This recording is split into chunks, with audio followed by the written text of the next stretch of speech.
marka toko fahafolo andininy fahavala amby telopolo sy fahasivy amby telopolo. Hainareo va ny sotro amin'ny kapoka zay sotroiko na ny hatao batisa amin'ny batisa zay anaovanay batisa dia hoy izy mirahalahy taminy hainay ihany. Ary hoy Jesosy taminy raha ny kapoka zay sotroiko dia hosotroinareo ihany ary ny batisa zay anaovanay batisa dia anaovana anareo ihany.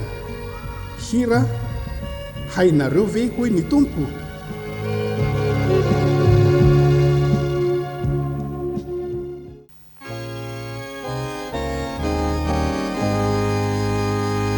Hainareo ve hoy ny Tompo ny hiaraka amiko?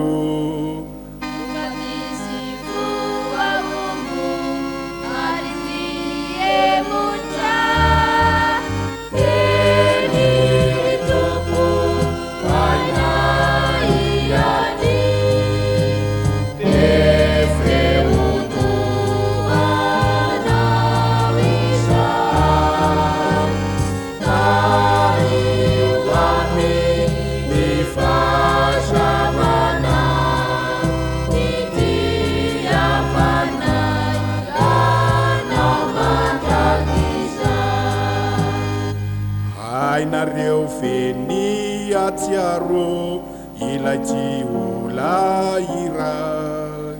Sany bebaka sy nino nanoma paradisa.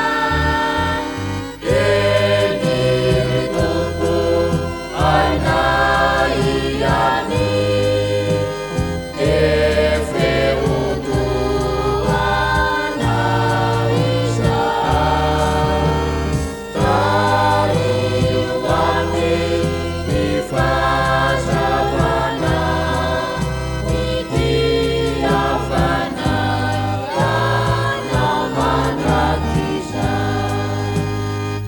Hainareo ve raha ho avy ny fahafatesana? Ny anonota ny fanay ho anady amanitra. Eny Tompo hainay ihany